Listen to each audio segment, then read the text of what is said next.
Don't just assume people are going to show up. You got to test, you got to validate, and get commitments ahead of time.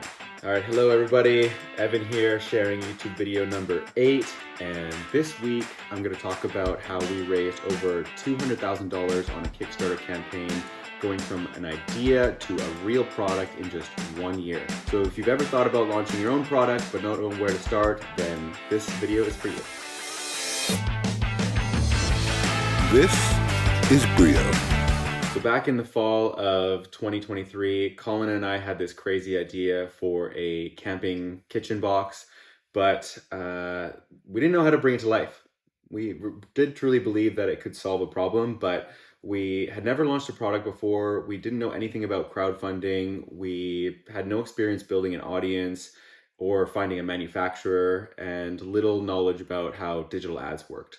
So how the hell were we going to do this thing? In this video, I'll share the 3 phases that we went through that led to a successful campaign for us, in hopes that it helps you do the same. Phase 1 was validating the market. Phase 2 was building an audience before the launch. And then 3 was launching and then overcoming the mid-campaign slump. So we'll break down each phase here. In phase 1, we needed to understand whether this product was even worth pursuing. So Colin dove into the camping industry research.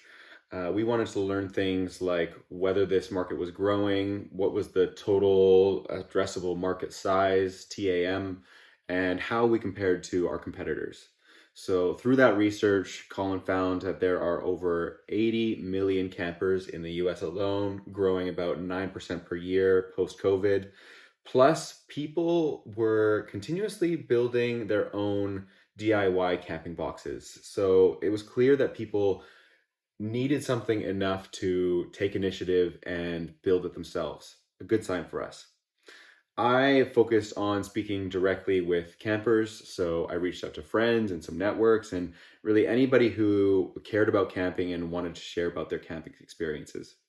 We even stood out front of the British Columbia outdoor show with our very first prototype and a big thing of free coffee, and would try to get anybody over who would want to take a look and share their feedback. In the one-on-one interviews, we asked questions like, how often do you camp?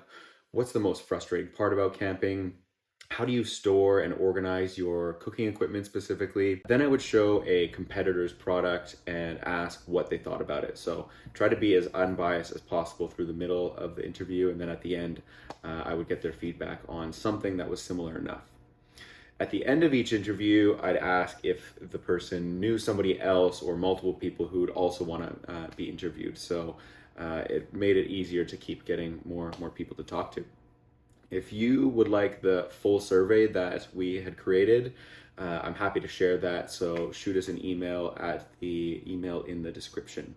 So by the end of 13 interviews and some guerrilla marketing, a clear pattern emerged. So for one, people primarily use disorganized bins and bags to store their cooking gear.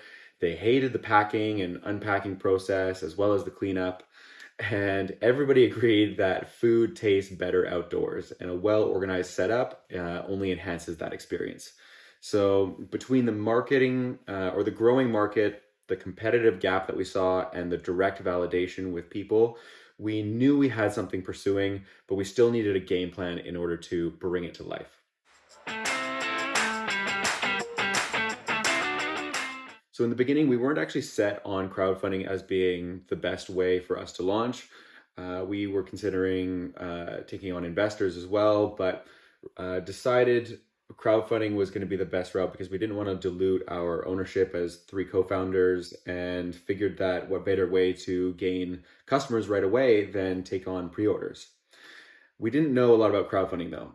And so we figured that the wisdom of a consultant was going to make a big difference for us. We interviewed several, and in the end, we hired LaunchBoom in February of 2024. LaunchBoom is like a crowdfunding accelerator. They have a formula for success and will basically hold your hand through the process as they teach you how to do it effectively. Their model suited our needs best, and hiring them was one of the best decisions we made. So before launching your campaign, you need to gain product reservations, not just email subscribers, but paying customers.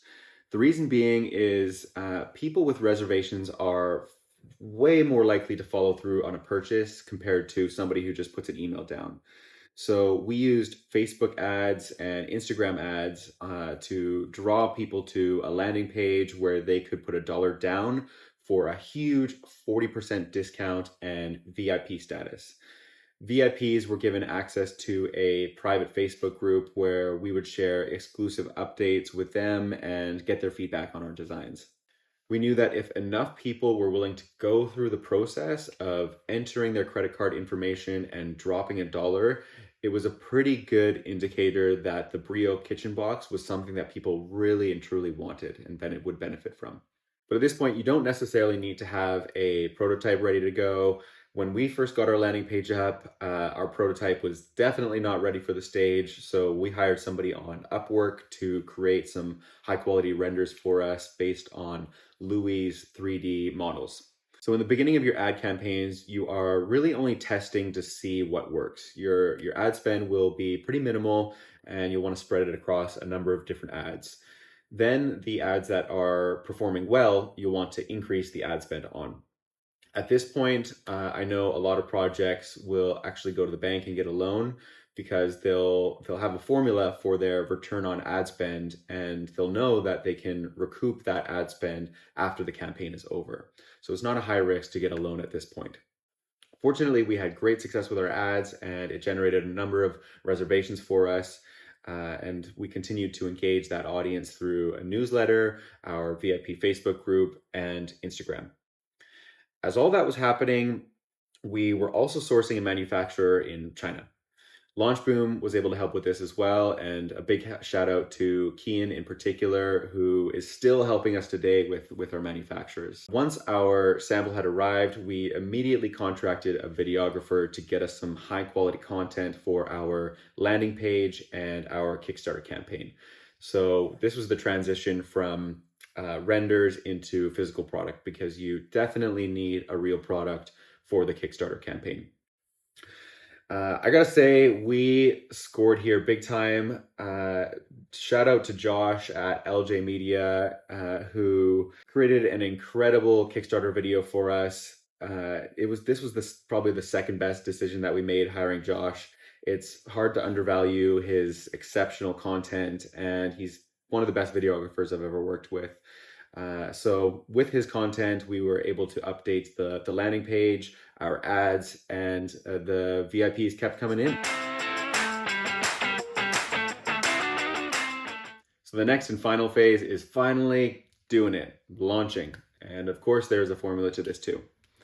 You're going to want to make sure that you'll at least break even on your launch and cover your costs. So among other things, you can figure this out by calculating how many reservations you'll need to cover your costs. For us, the Brio Kitchen Box is a premium and high quality product. Our manufacturing costs are high, and so our minimum fundraise was actually pretty close to $200,000. If we were to launch too early, we were going to run the risk of not covering those costs and those having to come out of our pocket or another loan or whatever it may be. So we calculated for us, our threshold was 1,000 reservations. And as of September 29th, just 3 days before we launched, we were at 1,080 reservations. So just made it over the threshold. So I want to make sure that you give yourself enough time to do all the work. It's a lot. You have to gather images and videos. You need to test and optimize ads. You need to engage your VIP audience. You need to create a Kickstarter video. You need to write all the content for your Kickstarter page. You need to put it all together on the Kickstarter campaign page itself. And then you need to build some hype on social media and potentially connect with some YouTubers or influencers and a number of other things. So it is a lot of work, and you need to ensure you have enough time and energy to be able to launch successfully. And this is all just in preparation of the launch. Beyond that, you need to be aware of the mid-campaign slump. And this is apparently a common thing for Kickstarter projects, which we weren't totally aware of coming into it. So it actually hit us kind of hard. We had assumed that backers would keep coming after the first day and second day spike of the VIPs who got in at the highest discounted price. But over time, engagement started to fizzle out. And, we were still running ads. We had the Projects We Love badge from Kickstarter and even got in a couple Kickstarter newsletters as well, but still had little traction through the middle of the campaign. And again, this is a common thing.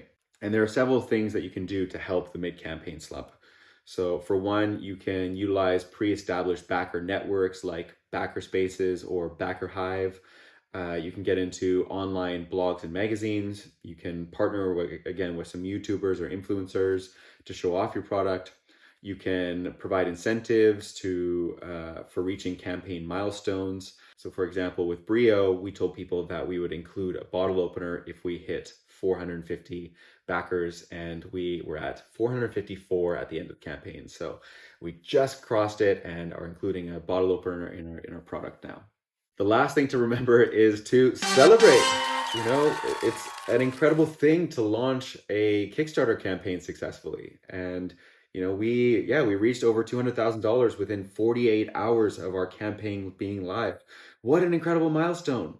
So we threw a little launch party and popped some champagne, and you got to remember to celebrate, especially when you're so focused on the campaign launch. It can get pretty stressful. So take a moment to step back, take a breath, and celebrate the big accomplishment that is a very special experience that can potentially make your dreams come true. So in conclusion, launching a Kickstarter campaign is one of the most exhilarating, nerve-wracking, risky, and yet rewarding things that you can do.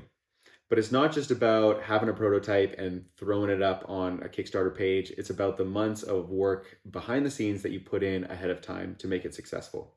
So, we went from knowing nothing about product launches to building an engaged audience, validating demand, and finally raising over $200,000 in just 48 hours.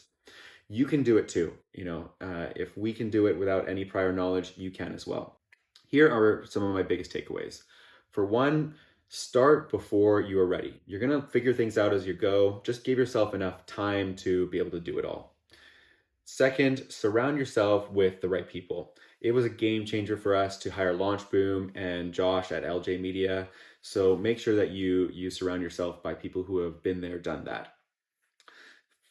Third, make sure that the math makes sense for you as well. Know your unit costs, know your margins, know what you're going to need to spend on ads, because you don't want to run the risk of, again, launching and then not having raised enough to cover all the costs that you truly need. And fourth, once again, build your audience before the launch. Don't just assume people are going to show up. You got to test, validate, and get commitments ahead of the launch. If you're thinking of launching a Kickstarter campaign and either want connections or advice, shoot me a message in the email below. I'd be happy to help. And if you are already working on a product, I'd love to know about it in the comments, or if you have any other thoughts or questions, again, feel free to put it in the comments. And of course, if you found value here, hit that subscribe button and continue to follow along with the Brio, not anymore, Chuck journey. Thanks, everybody. See you next week.